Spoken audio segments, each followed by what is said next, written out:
Okay guys, welcome back to day 2 of our easy, simple Cinco de Mayo recipes. Today we're making watermelon agua fresca. So I have cut my watermelon in half and I started cutting it in wedges.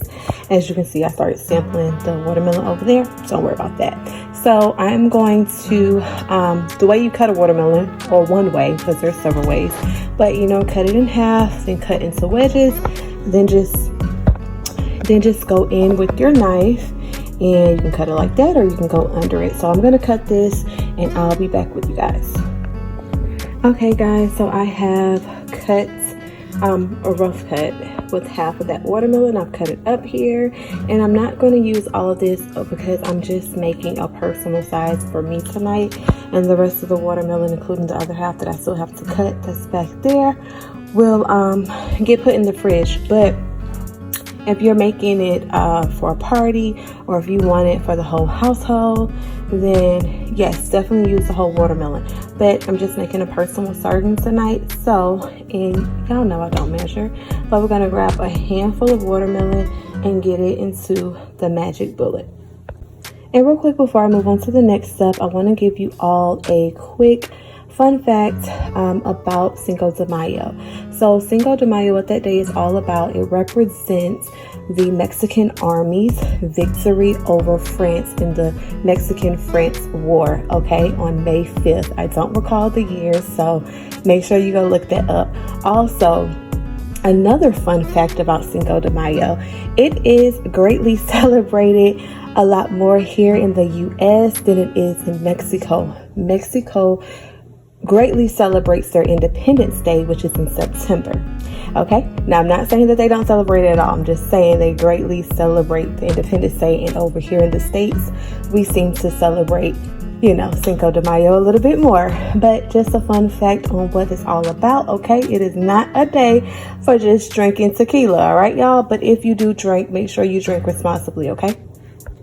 Okay, so I have a bottle of water here, okay? You can use whatever brand you like. You can use tap water if you want to, spring water, alkaline water, whatever you want. Here is my blender full of watermelon, okay? And we do know that watermelon is mostly water, okay? Hence the name. So we're going to fill up our blender with this water here. Like I said, I didn't measure. I added as much watermelon as I could and as much as I wanted. And you should do the same as well, okay? I don't do a whole lot of measuring. And we're also going to add some sugar here. The sugar, that is up to you as how much you want to add, okay? Add as much or as little as you want. I will say this watermelon, which was a curbside order pickup, okay, I didn't hand select it or anything. It isn't sweet, which is fine. It is not that sweet, which is fine because I'm adding sugar. So that's perfectly okay for this, okay? And also I have some limes here that was left over from the other days of me doing some recipes, and that's just for garnish. But if you want to squeeze a little in, you can as well. And I also have some fresh mint, again, just another garnish as well. This is a really refreshing drink. I remember drinking this at my grandmother's house when I was younger from one of her friends. I just remember him making this when I was younger, and it's one of my favorite things from Mexican culture, one of my favorite things. But it's easy to make, it's somewhat healthy, okay, better than drinking soda and all of that stuff. So a good way to get fruits in with the kids, or even your fruit intake, okay? So I'm gonna pour this water and I'm gonna add some sugar, and we'll be right back. Okay, so I just wanted to give you a peek before I added the lid and started to blend it. And this is a seedless watermelon. Those little seeds right there won't hurt you or whatever.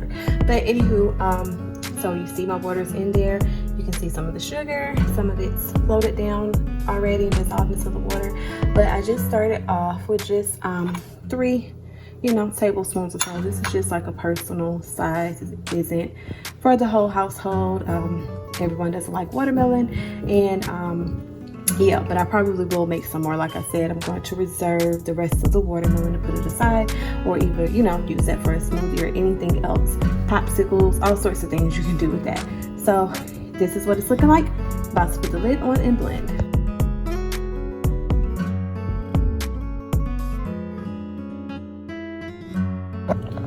Okay, guys, it's all done. That's how it's looking, a little foamy. If it truly bothers you, definitely does not bother me. You can, scoop out that foam. But let's pour up. Oh, shout out to my mom. She gifted me with this little glass. It's actually supposed to be a wine glass, but your girl cannot drink right now. And if you don't know why, make sure you go and look at my vlog, my weekly vlog from last week that I dropped, I believe last Thursday, and I have another one coming this week, tomorrow for you. So, anywho, got ice there. About to pour it up. Oh, I'm so excited about this. I haven't had this in a long time. Little mint there for garnish. The lime wedge, that's totally optional. That's just for decoration, y'all. Just look like, as we say, decoration. Little garnish there, okay? So, again, happy Cinco de Mayo, okay? It's coming up tomorrow. If you drink, please make sure you drink responsibly, and I'll see you on the next one.